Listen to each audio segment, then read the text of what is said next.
Hi there and welcome back to Japan, where we're continuing our track-by-track listen through to Kiss from the Darkness by Scandal. Yeah, so if you basically haven't already, remember, I keep on saying this, but I have to keep on saying it, there's a link in the description below that will take you to a playlist where you can watch all of our reactions to this album one at a time. But anyway, yes, so I wanted to talk about this one, and again, remember, another thing, we're not doing the reactions on these because of the legal stuff around Scandal's videos, so if you haven't already checked out the song or the album, you should have done by now, but go and check it out on like Spotify or whatever streaming service you use. It does appear to be available on all of them, I think in every region. But listening to this song, this is the last song on the album before the bonus track, which we'll check out next, which is called You Go Girl.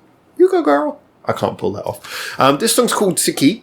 And so effectively, as far as the normal version of the album goes, this makes up your final song. And there's always two different ways that you can approach a final song. You can either go out all guns blazing, like recently Bandmate did on their most recent album, where they finished with Rene, which was the heaviest song, or you can go for the more traditional finish with a ballad, which is, yeah, that's the classic, that's the classy way of doing it. And that appears to be the way that Scandal have steered this. Now, Tsuki is an interesting one. It's relatively catchy, as these sort of big ballads kind of have to be. It's got some sounds that you might be familiar with if you've heard these kinds of songs before, like the little reversed piano sounds of sort of thing going on. Vocal representations of instruments. Always perfect. So yeah, it's got some really cool little things going on there. And I for one, really enjoyed the way that they did that. It had a nice sort of thick, creamy texture to it. It sounded both sparse, but also not empty. You know, it sounded like it's big, like it's spacious, you know, lots of echoey sounds, but not at the expense of sounding like if there was nothing going on. It was, you know, slow moving, had an interesting developing melody, basically, and the musicianship was relatively simple stuff, nothing too complicated. So in a lot of ways, you can't really say too much about this because it kind of ticked all of the obvious boxes for a ballad.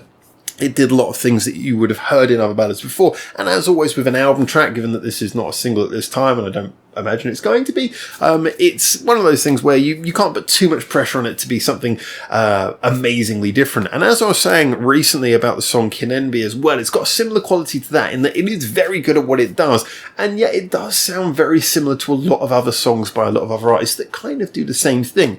However, this functions very well at the end of the album. It gives a nice big closure to the album, and I really did like the way that at the end it breaks down to that just that piano effect, and then there's just a few more lines of singing, and it ends just isolated on, I believe it's Haruna singing this, just isolated on Haruna's voice, just saying the last few words a cappella. I thought that was a really nice way to close out the album. Good little touch, and you could see that they were clearly interested in the theatrics of making this an album, you know, giving it a proper closing, a proper ending. I did feel that was something to give that comparison again when I was listening to Rene by Bandmate. I did kind of feel like, okay, kind of cool to put like a heavy song at the end of the album. I like blasting out and all of that, but it didn't really feel like it gave the album particularly closure. Didn't really feel like it got much closure from the album, whereas this kind of gives the album a real sense of closure. You know that this is written to finish things, which, like I say, Rene perhaps didn't, you know.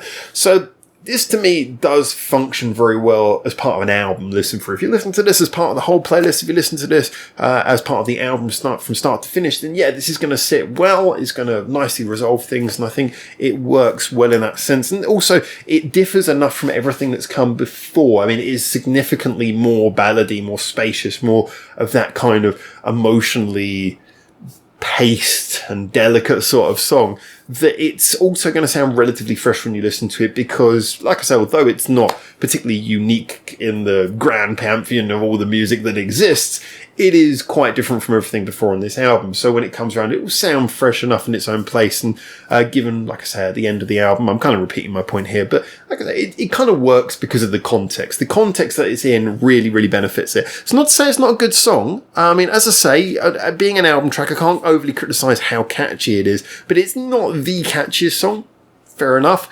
It's not got any particular standout moments of musicianship or, you know, anything particularly unique in the writing. Fair enough. Production's interesting, but again, not sort of mind-blowing. It's basically, it's an album track in every sense of the word. You know, it doesn't do anything that particularly stands out, but it does its job well, and it gets you from A to B, whilst also serving, like I say, the overall, the bigger picture of what the album wants to do, certainly at this point. So, yeah, it's a good album closer. In fact, it could be quite a good, I don't really know what the lyrics mean, but it could be a good concert closer as well.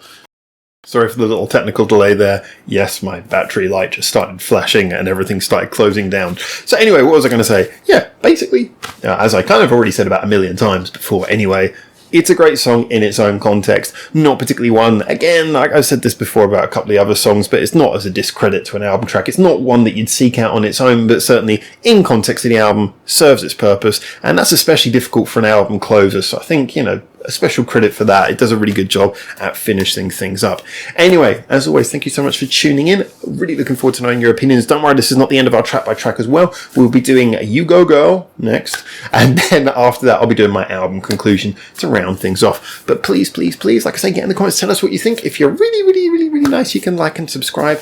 Remember, in the description below we have links to our Reddit suggestion thread where you can suggest songs for me to check out, and I'll definitely see them if they're there. Our Discord, where us, including many Scandal fans, talk about music pretty much 24/7 all day long, and also the Patreon, just in case you really like what we do and you want to give us a hand, because we are not monetized.